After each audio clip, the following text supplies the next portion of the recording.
നമസ്കാരം ചങ്ങായിമാർ, ആദം ഫാംസിൻ്റെ പുതിയൊരു വീഡിയോയിലേക്ക് സ്വാഗതം കേട്ടോ. അപ്പോൾ മുൻപത്തെ വീഡിയോയിൽ ഞാൻ നമ്മളെ സ്റ്റോറേജ് ടാങ്കിൻ്റെ വിശേഷങ്ങൾ പറഞ്ഞിട്ടുണ്ടായിരുന്നു. അപ്പോൾ അത് കാണാത്തവരുണ്ടെങ്കിൽ കാണാൻ നിങ്ങൾ അഭിപ്രായങ്ങൾ അറിയിക്കുക. ഇന്നിപ്പോൾ നമ്മളെ അക്കോ പോയിൻറ്റിൻ്റെ വിശേഷങ്ങളാണ് പറയാൻ പോകുന്നത് കേട്ടോ.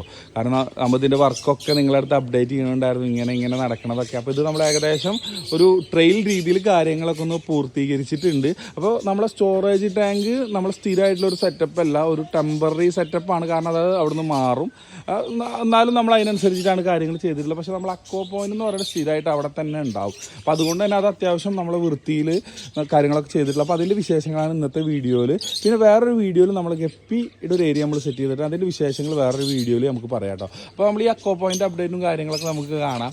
ഓക്കെ, അപ്പോൾ നമ്മൾ ഈ പ്രാങ്കൂടിൻ്റെ ഇവിടുന്ന് ഒരു 10 അടി ഈ വീതി നമ്മളിങ്ങനെ എക്സ്ട്രാ കൂടുതൽ എടുത്തിട്ടുണ്ട്.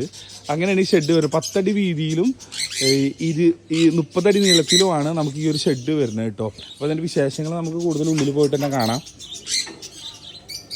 ട്രെയിൽ റണ്ണാണ് ഇപ്പോൾ നടത്തിക്കൊണ്ടിരിക്കുന്നത്. കാരണം ഞാൻ അറിയാലോ, നമ്മളിങ്ങനത്തെ ഒരു കാര്യങ്ങളൊക്കെ സെറ്റ് ചെയ്യുമ്പോൾ ഞാൻ എപ്പോഴും പറയണ പോലെ തന്നെ ഫാമിംഗ് ആണ്, പാഷനാണ്. അപ്പോൾ നമുക്കിങ്ങനെ മെല്ലെയാണ് കാര്യങ്ങളൊക്കെ ഒന്ന് സെറ്റ് ചെയ്തിട്ട് നമുക്ക് വൃത്തിയിലാക്കി എടുക്കാൻ പറ്റുള്ളൂ. കാരണം ഏറ്റവും ബേസ് മുതലുള്ള ഒരു വീഡിയോ ഞാൻ നിങ്ങൾക്ക് കാണിച്ചു തരലുണ്ട്. എൻ്റെ കാര്യങ്ങളെന്ന് വെച്ചാൽ ഞാൻ കാർ ഷെഡിലാണ് ആദ്യം സെറ്റ് ചെയ്തിട്ടുണ്ടായിരുന്നത്. അതിൽ നിന്ന് മാറി നമ്മൾ ഇപ്പോൾ ഇങ്ങനത്തെ ഒരു സെറ്റപ്പിലേക്ക് ഇങ്ങനെ ഘട്ടമായിട്ട് നമ്മൾ ഡെവലപ്പ് ചെയ്തുകൊണ്ടിരിക്കുകയാണ് കേട്ടോ. അപ്പോൾ ഓവറോൾ ആയിട്ടുള്ള കാര്യങ്ങൾ ഞാൻ പറഞ്ഞല്ലോ. 10 അടി നീളമാണ് നമ്മൾ ഇങ്ങോട്ട് എടുത്തിട്ടുള്ളത്, ഷീറ്റ് ഇറക്കിയിട്ടുള്ളത്. നമ്മൾ പീജിയൻ ലോഫ്റ്റാണ്. ഇവിടെ അക്കോ പോയിന്റിന് നമ്മളെ സ്നേക്ക് ഹെഡ് കളക്ഷനും മറ്റുള്ള കാര്യങ്ങളൊക്കെ ആയിട്ട്, കാരണം അത്യാവശ്യം വലിയ സ്പേസ് ഉണ്ട്. വീഡിയോയിൽ കാണുമ്പോൾ എത്രത്തോളം നിങ്ങൾക്ക് ക്ലിയറായി കിട്ടുന്നുണ്ടെന്ന് അറിയില്ല. കാരണം നോക്കിയേ, ഈ ഒരറ്റം മുതൽ 30 അടി നീളമുണ്ട് കേട്ടോ. 30 അടി നീളമുണ്ട്. അപ്പോൾ നമ്മളെ വീടിൻ്റെ മുകളിലായിരുന്ന അക്വേറിയങ്ങളൊക്കെ ഉണ്ടായിരുന്നു, ഫിഷ് റൂമൊക്കെ ഉണ്ടായിരുന്നു. അത് ഫുള്ള് അടിയിലേക്ക് ഷിഫ്റ്റ് ചെയ്തുകൊണ്ടിരിക്കുകയാണ്. ഓരോ സെഗ്മെൻ്റായിട്ട് നമ്മൾ ക്ലിയർ ചെയ്തുകൊണ്ടിരിക്കുകയാണ് കേട്ടോ. അപ്പോൾ അത്യാവശ്യം നീളമുണ്ട്. നമുക്ക് ഇത്രയും സ്പേസൊക്കെ, ആ ഒരു സ്പേസും ഈ ഒരു സ്പേസൊക്കെ നമുക്ക് യൂസ് ചെയ്യാനുള്ളതാണ്. അപ്പോൾ ഇവിടെ നമ്മൾ എന്താ ചെയ്തതെന്ന് വെച്ചാൽ നമ്മൾ ഫ്രെയിം അടിച്ചിട്ടുണ്ട് ഓൾറെഡി, കണ്ടില്ലേ. മറ്റോടത്ത് ഞാൻ പറഞ്ഞു ഓൾറെഡി നമ്മളെ സ്റ്റോറേജ് ടാങ്ക് എന്ന് പറയുന്നത് സ്ഥിരമായിട്ടുള്ളൊരു സെറ്റപ്പ് അല്ല. അതുകൊണ്ട് തന്നെ അവിടെ നമ്മൾ ഫ്രെയിമും കാര്യങ്ങളൊന്നും കാര്യമായിട്ട് കൊടുത്തിട്ടില്ല, വെറും പച്ചനെറ്റും കൊടുത്തിട്ടുള്ളൂ. താബൂക്ക് വെച്ചിട്ട് ടാങ്ക് അടിച്ചു വിട്ടിരിക്കുകയാണ്. പക്ഷേ ഇവിടെ നമ്മൾ സ്ഥിരമായിട്ടുള്ള സെറ്റപ്പാണ്. ഇവിടെ ഇനി നമ്മൾ ടെമ്പററി ആണ് നമ്മൾ ഷെയ്ഡിങ് നെറ്റ് കൊടുത്തിട്ടുള്ളത്. ഇനി ഇവിടെ നമ്മൾ ഷീറ്റ് ആയിട്ടുള്ള മറയാണ് കംപ്ലീറ്റ് ഷീറ്റ് ആയിട്ടുള്ള മറ വരും. അതേപോലെ തന്നെ അടിയിലൊക്കെ കണ്ടില്ലേ കോൺക്രീറ്റ് ഒക്കെ ചെയ്തിട്ടുണ്ട്. ഇവിടെ ഇനി ഫിനിഷിംഗ് വർക്കും കാര്യങ്ങളൊക്കെ വരും. ഓൾറെഡി ലൈറ്റും കാര്യങ്ങളൊക്കെ മറ്റേത് നമ്മളിവിടെ കൊടുത്തിട്ടുണ്ട്. പിന്നെ അക്വേറിയങ്ങളൊക്കെ നമ്മളെ പഴയ സെയിം അക്വേറിയങ്ങൾ തന്നെയാണ് നമ്മൾ ഇതിൻ്റെ ഉള്ളിൽ യൂസ് ചെയ്തിട്ടുള്ളത്. ഒരുപാട് വീഡിയോസ് നമ്മൾ കാണിച്ചിട്ടുള്ള നമ്മളെ പഴയ സ്റ്റാൻഡുകൾ, ഇതൊക്കെ നമ്മൾ ആ ഒരു കൊറോണ സമയത്ത് നമ്മൾ വിവിധ ഷോപ്പുകളിൽ നിന്നൊക്കെ കളക്ട് ചെയ്തിട്ടുള്ള അക്വേറിയം സ്റ്റാൻഡുകളാണ് കേട്ടോ. ഇതെല്ലാം സെക്കൻഡ് പ്രൈസിൽ നമ്മൾ കളക്ട് ചെയ്തിട്ടുള്ളതാണ്. പിന്നെ കുറച്ചൊക്കെ നമ്മൾ അടിച്ച അക്വേറിയങ്ങളുണ്ട്. ഈ ഒരു ഏരിയയിലൊക്കെ ഇപ്പോൾ നമ്മൾ ഫിൽ ചെയ്തുകൊണ്ടിരിക്കുകയാണ്. ഇനി ബാക്കിയുള്ള കുറച്ച് സ്പേസും കൂടി ഇവിടെയൊക്കെ നമുക്ക് അക്വേറിയങ്ങൾ അടിക്കാനുണ്ട്. അപ്പോൾ അങ്ങനെയാണ് നമ്മളെ ഈ അക്കോ പോയിന്റിൻ്റെ ഉള്ളിലെ കുറച്ച് വിശേഷങ്ങളൊക്കെ വരുന്നത് കേട്ടോ. കണ്ടില്ലേ, അത്യാവശ്യം നല്ല ഒരു വൃത്തിയിൽ നമ്മൾ കാര്യങ്ങൾ സെറ്റ് ചെയ്തുകൊണ്ടിരിക്കുകയാണ്. പിന്നെ അടിയിൽ കോൺക്രീറ്റും കാര്യങ്ങളൊക്കെയാണ്. ഇത് കുറച്ച് കഴിയുമ്പോൾ നമ്മൾ മാറ്റും, റഫായിട്ടുള്ള ഒന്നുകൂടി വൃത്തിയിലുള്ള കാര്യങ്ങൾ സെറ്റ് ചെയ്യും. അത്യാവശ്യം നല്ല വൃത്തിയുണ്ട്. ഇതിവിടെ ഉണ്ടാവും കേട്ടോ. ഇത് നമ്മൾക്ക് സ്ഥിരമായിട്ടുള്ളൊരു ഏരിയ ആണ് നമ്മൾ ഈ അക്കോ പോയിന്റിൻ്റെ ഈ ഒരു ഏരിയ എന്ന് പറയുന്നത്. അപ്പോൾ ഇതിലിപ്പോൾ നമ്മളിപ്പോൾ നിലവിൽ ഞാൻ പറഞ്ഞല്ലോ, സ്റ്റോറേജ് ടാങ്കിൽ ഞാൻ പറഞ്ഞ പോലെ തന്നെ നമുക്ക് നിലവിലുള്ളത് ഗപ്പീസും പിന്നെ ചെറിയ ഐറ്റംസുകളാണ്. നമ്മൾ ട്രെയിലാണ് നടത്തിക്കൊണ്ടിരിക്കുന്നത്. നമ്മൾ മെയിനായിട്ട് നമ്മളെ ലോക്കൽ സെയിലാണ് നമുക്കിവിടെ നടന്നുകൊണ്ടിരിക്കുന്നത് കേട്ടോ. അപ്പോൾ നമുക്ക് ഇതിലൊക്കെ നോക്കിയൊക്കെ നിങ്ങൾ, ഇതിലൊക്കെ ഗപ്പീസാണ് കൂടുതലുള്ളത്. നമുക്ക് ഏകദേശം ഒരു 8-10 അതിൻ്റെ അടുത്ത് നമുക്ക് ഗപ്പി വെറൈറ്റീസുകൾ നിലവിൽ നമ്മളതിൽ സ്റ്റോക്ക് ഉണ്ട്. അത് നമ്മൾ ബ്രീഡിങ്ങും സ്റ്റാർട്ട് ചെയ്തിട്ടുണ്ട്. അതേപോലെ തന്നെ സോട്ടെയിലിൻ്റെ, ഇപ്പോൾ സോട്ടെയിലൊരു 4-5 വെറൈറ്റി സോട്ടെയിലുകളുണ്ട് നമുക്ക്. നോർമലി എന്ന് പറഞ്ഞു കഴിഞ്ഞാൽ നമ്മളെ റെയിൻബോ സ്വാഡ്, അതേപോലെ തന്നെ ഗ്രീൻ സ്വാഡ്, പിന്നെ നോർമൽ സ്വാഡ്, ടെക്സിഡോ സ്വാഡ്, അങ്ങനത്തെ ഒരു 4-5 വെറൈറ്റി സ്വാഡുകളുണ്ട്. ഇതൊക്കെ പ്ലാറ്റീസ് ആണ് കേട്ടോ. പ്ലാറ്റീസ്, മിക്കി മൗസ് പ്ലാറ്റി, ഈ തുടങ്ങിയ ഒരുപാട് ടൈപ്പ് പ്ലാറ്റീസ് നമ്മളെ കയ്യിലുണ്ട്. പ്ലാറ്റീസ് ഒരു 8 വെറൈറ്റിയോളം പ്ലാറ്റീസുകളും നമ്മളെ കയ്യിലുണ്ട്. അപ്പോൾ ഇതൊക്കെ നമ്മൾ ബ്രീഡിംഗ് സ്റ്റോക്കും സെറ്റ് ചെയ്തിട്ടുണ്ട്. അപ്പോൾ ഞാൻ നമ്മളെ ഗപ്പി ടാങ്ക് സെറ്റ് ചെയ്ത ഏരിയ ഉണ്ട്, അത് ഞാൻ അടുത്ത വീഡിയോയിൽ കാണിക്കാം. അതിൽ കയറി കഴിഞ്ഞാൽ കൂടുതൽ വിശേഷങ്ങൾ കാണാൻ പറ്റും.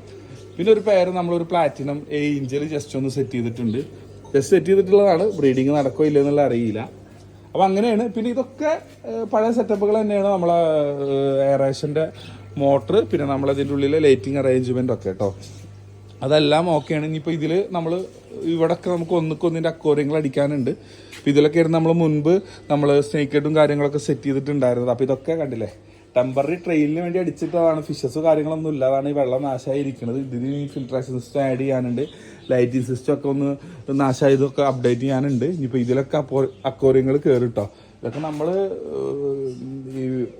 ഈ സെറ്റിനെ സംബന്ധിച്ചിടത്തോളം ഇതെല്ലാം നമ്മൾ ഓൾമോസ്റ്റ് കുറച്ച് നമ്മൾ അടിച്ചിട്ടുണ്ടായിരുന്നത്, ബാക്കിയൊക്കെ നമ്മളെ കൊറോണ സമയത്ത് നമ്മൾ സെക്കൻഡ് ഹാൻഡ് വാങ്ങിച്ചിട്ടുള്ളതാണ്. അത്യാവശ്യം നല്ല നമുക്ക് കോസ്റ്റ് എഫക്റ്റീവായിട്ട് കിട്ടിയ സാധനങ്ങളാണ്. അപ്പോൾ ഇതാണ് നമ്മളെ അക്വ പോയിന്റിലെ നിലവിലത്തെ അവസ്ഥ കേട്ടോ. കണ്ടില്ലേ, ഇതാണ് അതിൻ്റെ ഒരു സെറ്റപ്പും കാര്യങ്ങളൊക്കെ. അപ്പോൾ ഞാനെപ്പോഴും പറയണമെന്ന് വെച്ച് കഴിഞ്ഞാൽ നമ്മൾ ചെയ്യുന്ന ഒരു കാര്യങ്ങൾ വളരെ സ്ലോയിലാണ് ചെയ്യണത്. അങ്ങനെ ചെയ്യാൻ കാരണം എന്താണെന്ന് വെച്ച് കഴിഞ്ഞാൽ നമുക്കിതിൻ്റെ എല്ലാ പോരായ്മകളും മനസ്സിലാവാൻ വേണ്ടിയിട്ടാണ്. അതിൻ്റെ എല്ലാ പോരായ്മകളും മനസ്സിലാകുമ്പോൾ ഇത് നിലനിന്ന് പോകണം, ഇതിൻ്റെ പ്രശ്നങ്ങൾ മനസ്സിലാക്കി ഇത് നിലനിന്ന് പോകണം. ഇതൊരു വരുമാന മാർഗത്തോടൊപ്പം തന്നെ ഇതൊരു പാഷനാണ്. അപ്പോൾ അത് നമുക്ക് വരുമാനം ഇല്ല എന്ന് വെച്ചിട്ട് നമുക്കിത് നിർത്താൻ പറ്റില്ല. കാരണം നമുക്കിത് ചിലവുകളുണ്ട്. ഇപ്പോൾ നമ്മൾ ഒരുപാട് പെറ്റ്സും ബീജൻസും ഒക്കെ ചെയ്യണതാണ്. അപ്പോൾ നമുക്ക് വരുമാനം ഇല്ല എന്ന് പറഞ്ഞ് നമുക്കിത് നിർത്താൻ പറ്റില്ല. അപ്പോൾ നമുക്കിത് നിലനിർത്തി പോകാൻ പറ്റണം. അപ്പോൾ ആ ഒരു കോൺസെപ്റ്റിലാണ് നമ്മൾ ഈ കാര്യങ്ങളൊക്കെ ചെയ്തുകൊണ്ടിരിക്കുന്നത്. അപ്പോൾ ഇതാണ് നമ്മളെ അക്വ പോയിന്റിൻ്റെ ഉള്ളിലെ വിശേഷങ്ങൾ കേട്ടോ. അപ്പോൾ ഓൾറെഡി ഞാൻ നമ്മളെ സ്റ്റോറേജ് ടാങ്കിൻ്റെ വിശേഷങ്ങൾ ഞാൻ നിങ്ങളുടെ അടുത്ത് പറഞ്ഞിട്ടുണ്ട്. ഇപ്പോൾ ഇത് അക്വ പോയിന്റിൻ്റെ വിശേഷങ്ങൾ നിങ്ങളുടെ അടുത്ത് ഞാൻ പറഞ്ഞിട്ടുണ്ട്. അക്വ പോയിന്റിൽ നമുക്ക് വലിയ കാര്യമായിട്ടുള്ള നെഗറ്റീവോ കാര്യങ്ങളൊന്നും ഇല്ല. കാരണം ഓൾറെഡി നമുക്കിത് മീനിൻ്റെ പരിപാടി ആയതുകൊണ്ട് ഉള്ളിൽ വെള്ളം കാര്യങ്ങളൊക്കെ ഉണ്ടാവും. അപ്പോൾ അതിന് വലിയ പ്രശ്നങ്ങളൊന്നും ഇല്ല. ഇനി നമുക്കിതിൻ്റെ ഒരു ഫിൽട്രേഷൻ സിസ്റ്റം, പിന്നെ വെള്ളം ഇന്നാവാനുള്ള സിസ്റ്റമൊക്കെ ഒന്നും കൂടി അപ്ഡേറ്റ് ചെയ്യാനുണ്ട്. പിന്നെ നമുക്ക് പറഞ്ഞല്ലോ ഓൾറെഡി ഈ മറയും കാര്യങ്ങളൊക്കെ നമ്മളൊന്നും മാറ്റും. തൽക്കാലം ഇപ്പോൾ വൃത്തിയിൽ നിൽക്കുന്നുണ്ട്, വലിയ ഇഷ്യൂസോ കാര്യങ്ങളൊന്നും ഇല്ല. അപ്പോൾ അതങ്ങനെ പോകാണ്ട് പിന്നെ നമുക്കിതിൽ കുറച്ചുകൂടി അക്വേറിയങ്ങളും കാര്യങ്ങളൊക്കെ സ്റ്റാൻഡുകളൊക്കെ കയറി മൊത്തത്തിൽ നല്ല വൃത്തിയാവും കേട്ടോ. വേറെ നെഗറ്റീവായിട്ടുള്ള ഇഷ്യൂസ് അറ്റ് ദി പോയിന്റ് കുറവാണ്. കാരണം നമ്മൾ സെറ്റ് ചെയ്തിട്ട് ഇപ്പോൾ കുറച്ചായിട്ടുള്ളൂ, വലിയ പ്രശ്നങ്ങളോ കാര്യങ്ങളൊന്നുമില്ല. ഇനി ബാക്കി അപ്ഡേറ്റുകളൊക്കെ ഞാൻ വഴിയെ അറിയിക്കാം. അപ്പോൾ ഇന്നത്തെ വീഡിയോ നിങ്ങൾക്ക് ഇഷ്ടപ്പെട്ടിട്ടുണ്ടെങ്കിൽ തീർച്ചയായിട്ടും നിങ്ങൾ അഭിപ്രായങ്ങൾ അറിയിക്കുക കേട്ടോ. നല്ലൊരു വീഡിയോ ആയിട്ട് അടുത്ത് തന്നെ കാണാം. അടുത്ത വീഡിയോയിൽ നമുക്ക് നമ്മളെ ഗപ്പി ടാങ്കിൻ്റെ വിശേഷങ്ങളൊക്കെ ആയിട്ട് നമുക്ക് പറയാം. അതായത് മൊത്തത്തിൽ നമ്മളെ ഫാമിലി വിശേഷങ്ങൾ പറയുന്ന കൂട്ടത്തിൽ നെക്സ്റ്റ് ആയിട്ടുള്ളൊരു വീഡിയോയിൽ നമ്മൾ ഗപ്പി ടാങ്കിൻ്റെ വിശേഷങ്ങളും പറയാം കേട്ടോ.